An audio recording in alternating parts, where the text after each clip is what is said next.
Hi, my name's Tori, and I'm presenting with Alia and Nicholas. We're the R Knights, and we're analyzing how performance ties with salary in baseball.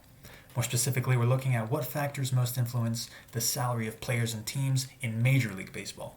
Major League Baseball is the United States Pro Baseball League. To do this, we're using the Lawman package. It was found on GitHub, and it was made by Sean Lawman. Yeah, who would have guessed?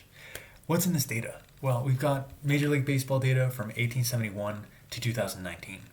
1871 is the conception of United States baseball leagues, so that's a long time ago. And we have 32 data frames, which is a ton of data. So what did we choose out of this? Well, we chose a lot of important data frames. We want to see how batting, pitching, salaries, and teams come together. And we want data from 1999 to 2019. We want modern baseball, right? The last 2 decades, rather than 1871 baseball, which is a long time ago. Let's explain baseball really quick. We have a pitcher, they throw to a batter, and the batter hits the ball and tries to run. We're looking at pitcher statistics, how often they can get a strikeout, and batter statistics, how often they can hit the ball and run, which I like to call a hit and run. Yes, thank you. Good luck, Alia. Hi, my name is Alia and I'll be presenting about the relationship between salaries and batting and pitching success. Before going any further, since not everyone is familiar with baseball, here are some of the terms that we have used in our analysis.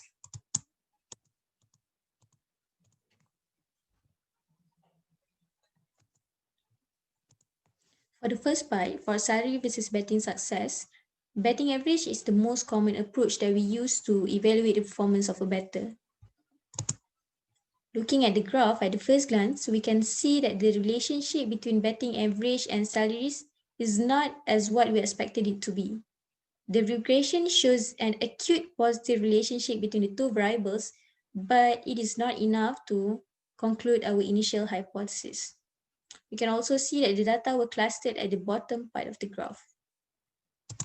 Looking at the residuals plot for these two variables, this graph is actually pretty similar to the previous graph, and therefore the data are not randomly scattered. We can say that linear model is actually not the best fit for these variables.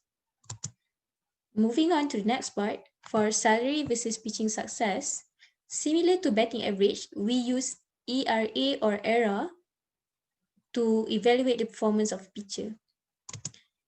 This time from the graph, the regression line clearly shows that there is a negative relationship between salary and ERA.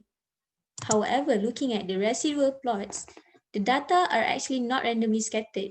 So once again, linear model is actually not the best fit for these variables.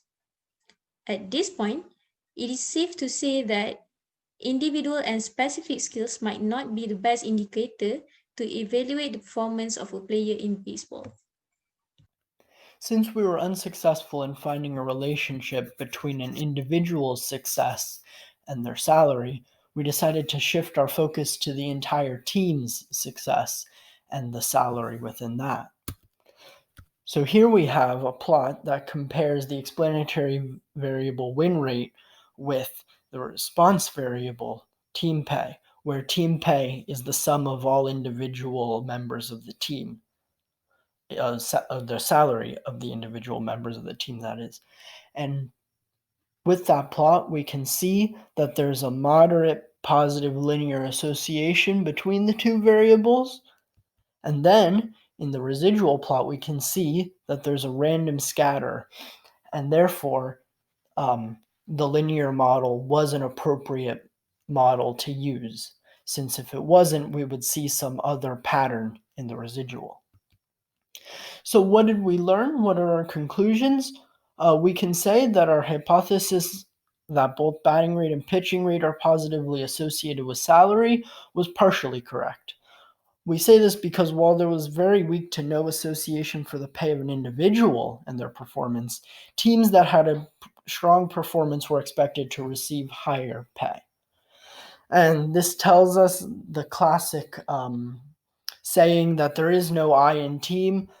The individual matters much less than the entire group in how successful they are.